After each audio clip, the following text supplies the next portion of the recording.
The first person would be Miss LaShonda Broom, please. And please, when you come up, identify yourself and if you're part of an organization. Thank you.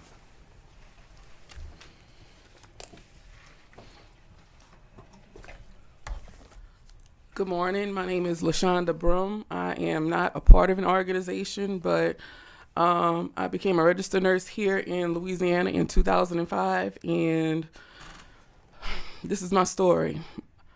My name is Shonda Broom. In 2016, I was disciplined for failing a pre-employment screening due to the presence of THC in my system. Exactly a month later, I was hired at another job where I passed the screening and began working. And within 5 months of working that job, I was being investigated for failing the initial screening. Ultimately, the investigation forced me to surrender my license voluntarily. I voluntarily surrendered instead of accepting suspension because cannabis has changed my life in so many ways. Cannabis has helped me manage my depression as well as manage my blood pressure, which has benefited me personally. Since the state has a medical program, one would think medical professionals who are patients without protection would also be included. Health disparities do not discriminate based on a person's profession, so the same rights should be extended to all industries. I speak on this because it has personally affected my life and my livelihood. Not only can I not work as a nurse, but the discipline shows up on my background check as a level 3 fraud and abuse and makes me unemployable across several industries besides healthcare. At this point, I can't get a job at Walmart if they run a background check on me. Punishment does not just end at not getting a job. Disciplining individuals can affect a person's quality of life, which most definitely has done to me even 5 years later. In my situation, the lack of accountability on the Board of Nursing and refusal to acknowledge law and guidelines leaves me in a place of uncertainty daily. In 2018, NCSBN, which is the National Council of State Board of Nursing, came out with guidelines on taking care of medical cannabis patients. Nurse practitioners have an ability to recommend, as well as how to handle situations when nurses test positive. The NCSBN creates guidelines that the Board of Nursing in all states should use to create their scope of practice, which are considered their rules and regulations. These guidelines state using a right touch approach for complaints against nurses regarding cannabis. It simply recommends that minimum regulatory force should be used to achieve the desired result. These guidelines also state that all Board of Nursing should have a working knowledge of all current state laws and legislation regarding the medical cannabis program for their jurisdiction, standards and limitations of current lab testing, and a right touch regulation. The guidelines discuss how urine testing is not a valid determinant for impairment. NCSBN guidelines point out specifically, current lab tests cannot indicate when ingested nor establish the level of THC to cause impairment. A 2017 congressional report also concluded that current lab tests cannot provide any objective threshold establishing impairment or level of THC in the body.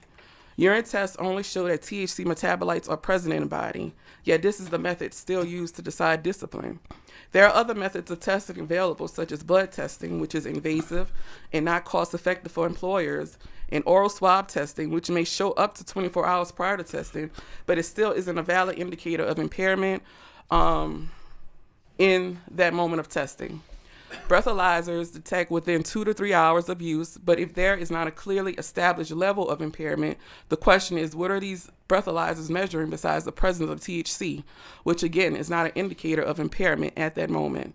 Some states, such as New Jersey, have certified workplace impairment recognition experts who are trained to recognize impairment in the workplace while on duty.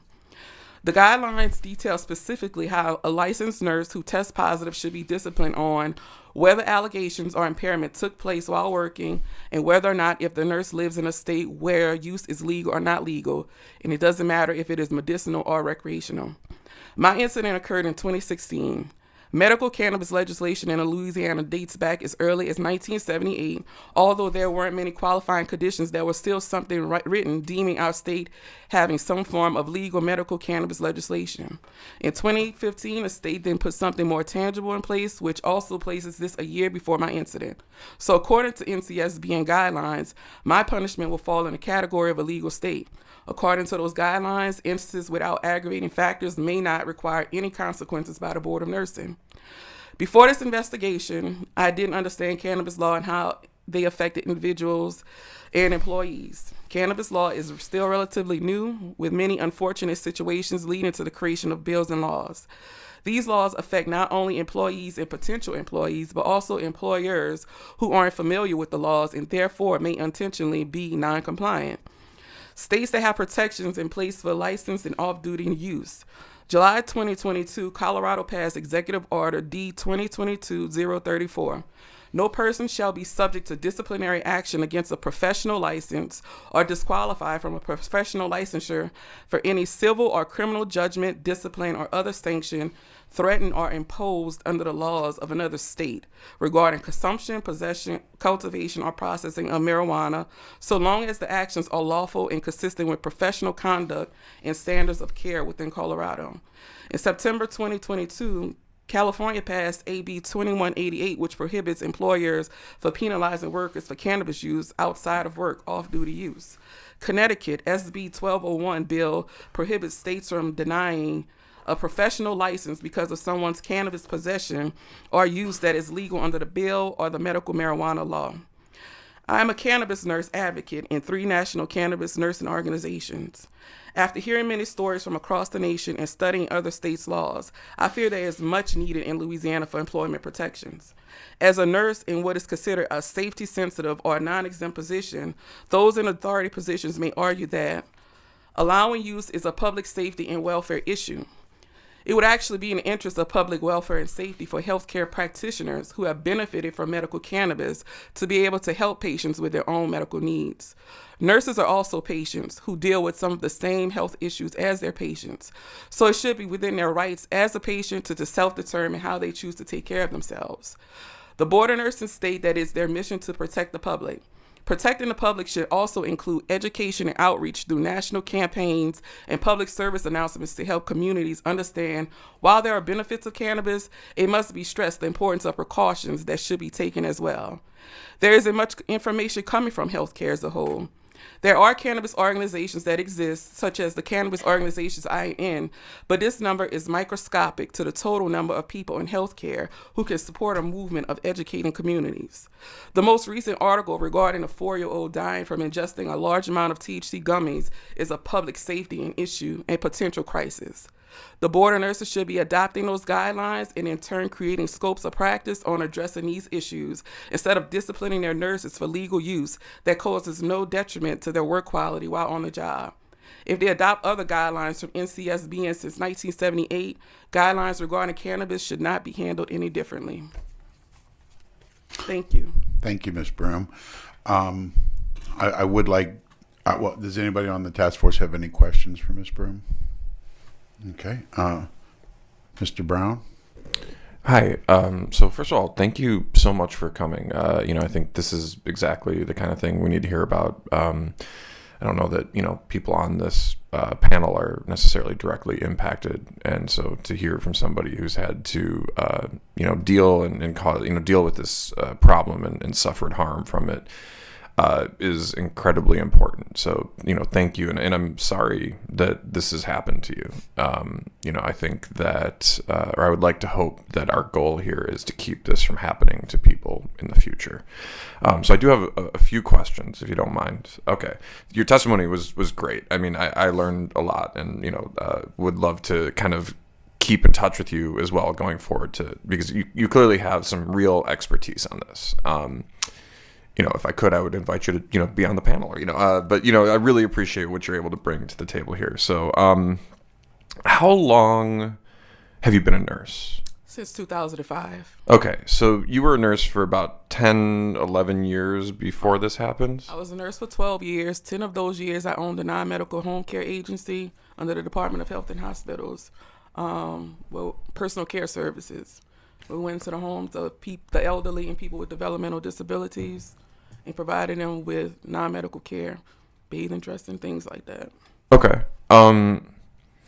So in that type of work, I would imagine you're also working with other medical professionals, doctors, other nurses? Other nurses, social workers, CNAs.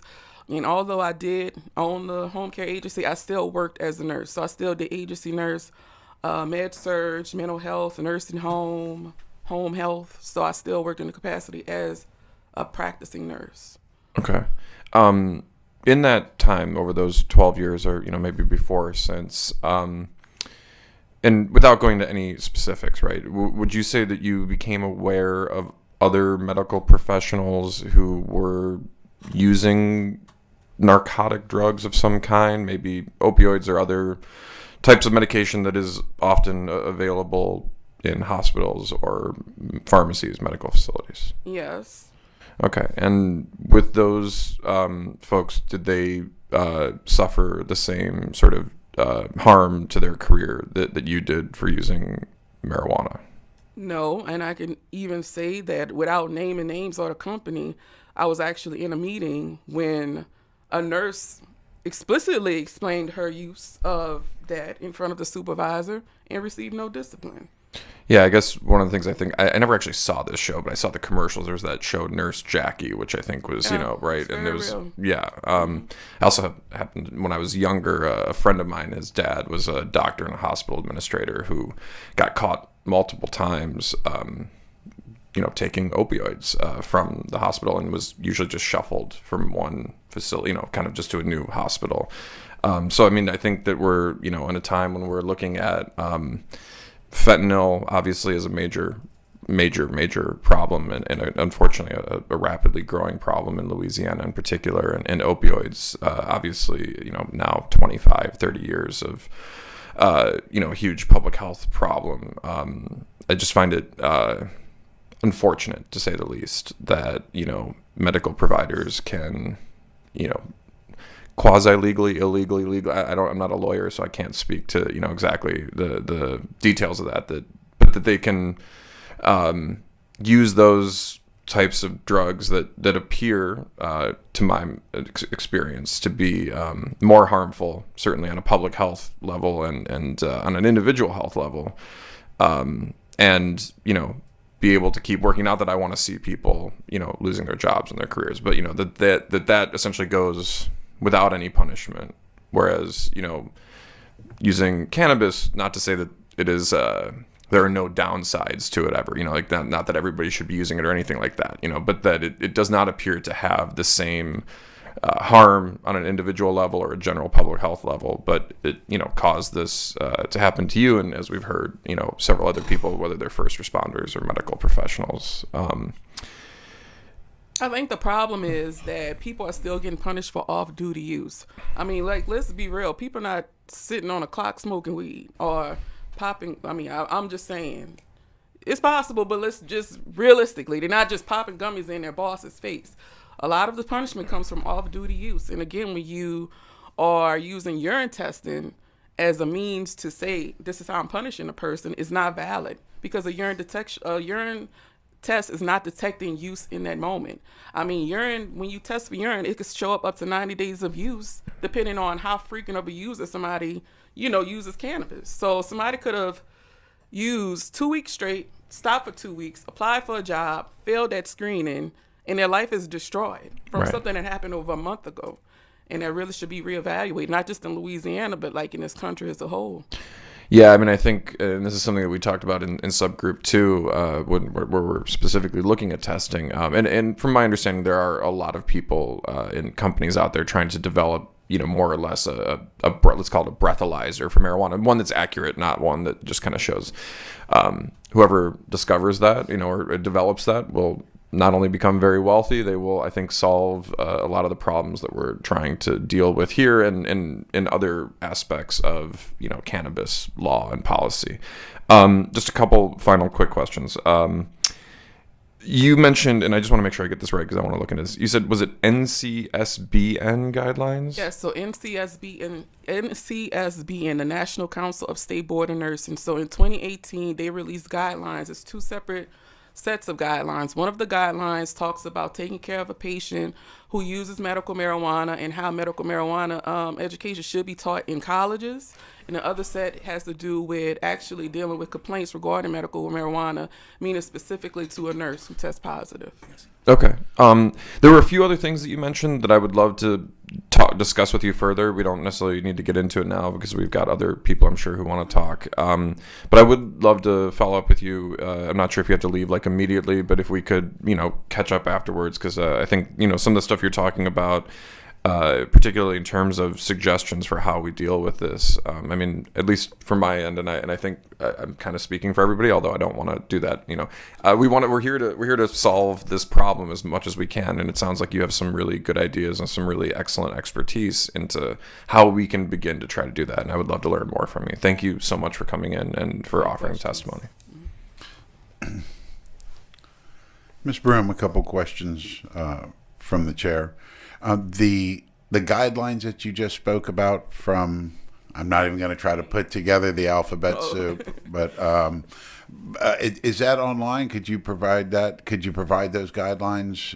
Yes, it is online. So, the one regarding taking care of patients with medical marijuana is simple. If you go to Google, NCSBN guidelines, medical marijuana, just the keywords really, because at this point it's just those two set of guidelines. The other one, I would have to give you the link, because the one regarding the discipline of nurses is very challenging to find. You have to dig for them. If you could send me those links, I will email provide them. Yeah. I will provide them to the rest of the task force. And just for clarity, Ms. Broom has reached out to me via email, so Oh, yeah. Okay, good. Okay, good. Thank you. There was some question as to whether or not everybody got those, so I wanted to thank you. Whoever received them, I'm not sure who all received them, but they were included. Okay. Thank you. I appreciate you adding in the 3 states, Connecticut, Colorado, and California, and the steps that they've taken to protect medical professionals. Some would say, those states aren't anywhere near Louisiana, but I think it is worth noting the fact that Louisiana was the first state to adopt a medical cannabis program through the legislative process in the South. So I don't think we should just be blinded by the fact that none of our neighbors have done it yet. I think we certainly need to consider that, and the legislature needs to consider that moving forward.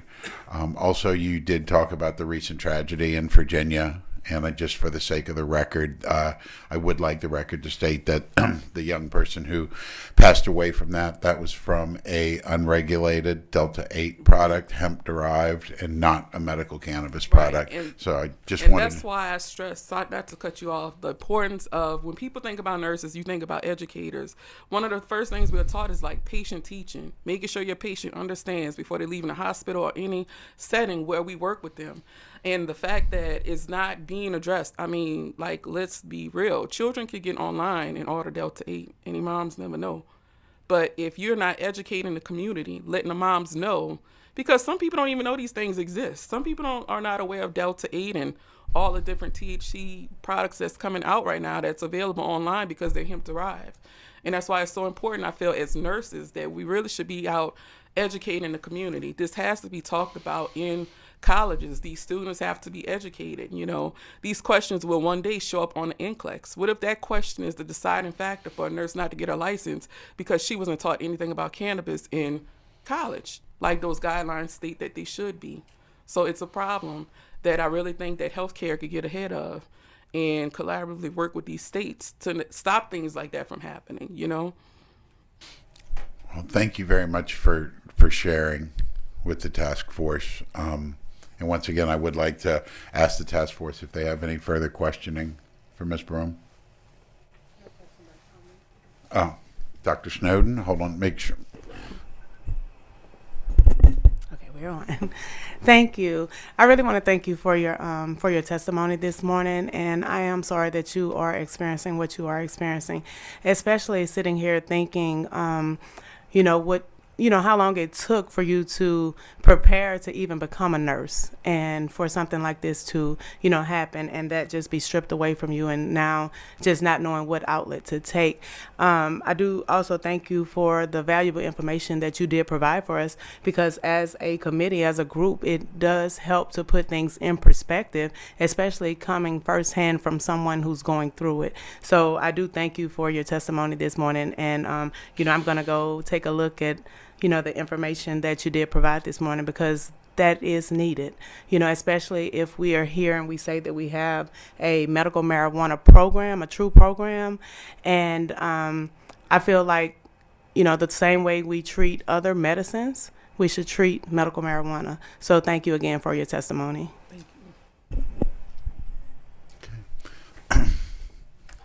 Thank you very much. Thank you, Ms. Broom. We appreciate you sharing.